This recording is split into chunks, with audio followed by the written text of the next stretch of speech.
ಇಂದು ಅಂತಾರಾಷ್ಟ್ರೀಯ ಮಹಿಳಾ ದಿನಾಚರಣೆ.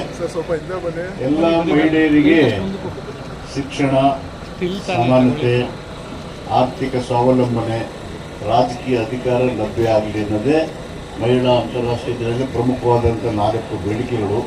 ಇವೆಲ್ಲವೂ ನಿಮಗೆ ಲಭ್ಯ ಆಗಲಿ.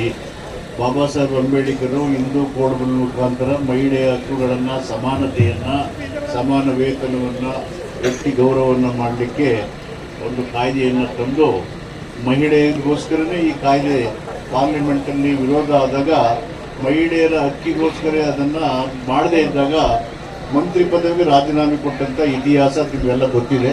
ಹೀಗಾಗಿ ಸಮಾಜವನ್ನು ಕಟ್ಟುವಲ್ಲಿ, ಕುಟುಂಬ ನಿರ್ವಹಣೆಯಲ್ಲಿ, ಆರೋಗ್ಯಕರವಾದಂಥ ಸ್ವಾಸ್ಥ್ಯವನ್ನು ಕಾಪಾಡುವಲ್ಲಿ ಮಹಿಳೆಯರ ಪಾತ್ರ ಪ್ರಮುಖವಾಗಿರೋದ್ರಿಂದ ಇವತ್ತು ಅಂತಾರಾಷ್ಟ್ರೀಯ ಮಹಿಳಾ ದಿನಾಚರಣೆ ಸಂದರ್ಭದಲ್ಲಿ ಎಲ್ಲ ಮಹಿಳೆಯರಿಗೆ ಶುಭವನ್ನು ಕೋರ್ತೇನೆ.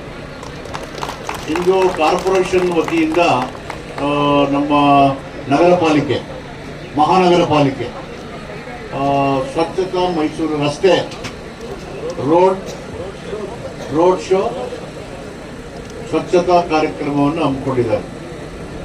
ಮೈಸೂರಲ್ಲಿ ಬರ್ತಾ ಬರ್ತಾ ಬರ್ತಾ ಈ ಒಂದು ಆರೋಗ್ಯ, ಸ್ವಚ್ಛ ಪರಿಸರ, ಸ್ವಚ್ಛ ರಸ್ತೆಗಳು ಮತ್ತು ಮಾದಕ ದ್ರವ್ಯಗಳಿಂದ ದೂರವಾಗಿರುವಂಥ ಯುವಕರ ಬದುಕಿಗೆ ಪ್ರೇರಣೆಯಾಗುವಂಥ ಅನೇಕ ವಿಚಾರಗಳಲ್ಲಿ ನಮ್ಮ ಜಿಲ್ಲಾಡಳಿತ, ನಮ್ಮ ಜಿಲ್ಲೆಯ ಎಲ್ಲ ಜನಪ್ರತಿನಿಧಿಗಳು ಸೇರಿ ಇಂಥ ಒಂದು ದೊಡ್ಡ ಜಾಗೃತಿಯನ್ನು ಹಮ್ಮಿಕೊಂಡಿದ್ದಾರೆ.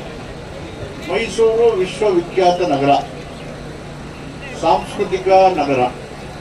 ಈ ಹೆಮ್ಮೆಗೆ ಮೂಲ ಕಾರಣಕರ್ತರಾದರಂತೂ ನಾಲ್ವಡಿ ಕೃಷ್ಣರಾಜ ಒಡೆಯರವರು.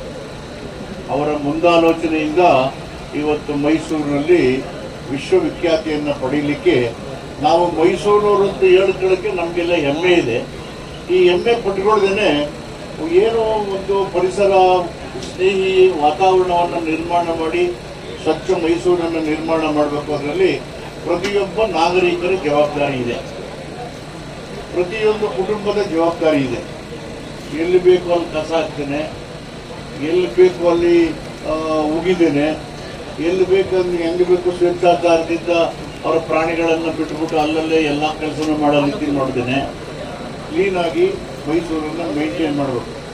ಹೊರದೇಶಗಳಲ್ಲಿ ನಾಯಿಗಳು ಕೂಡ ಅವು ನೇಚರ್ ಕಾಲ್ಗೆ ಹೋಗ್ಬೇಕಾದ್ರೆ ಕಾರಲ್ಲಿ ಇಟ್ಕೊಂಡು ಅವರೇ ಪಾಕೆಟ್ ಇಟ್ಕೊಂಡು ಭೂಮಿ ಮೇಲೆ ಇರೋದೇ ಇಲ್ಲ.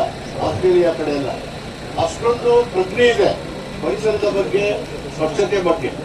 ಪ್ರಜ್ಞೆ, ಜವಾಬ್ದಾರಿ ಎರಡೂ ಇದ್ದಾವೆ. ಹೀಗಾಗಿ ನಮ್ಮ ಪೌರ ಕಾರ್ಮಿಕರಿದಾರಲ್ಲ, ಅವರ ರೋಲು ಅತ್ಯಂತ ಪ್ರಮುಖವಾಗಿದೆ. ಅವರಿಗೆ ಅಭಿನಂದನೆ ಹೇಳ್ತೇನೆ.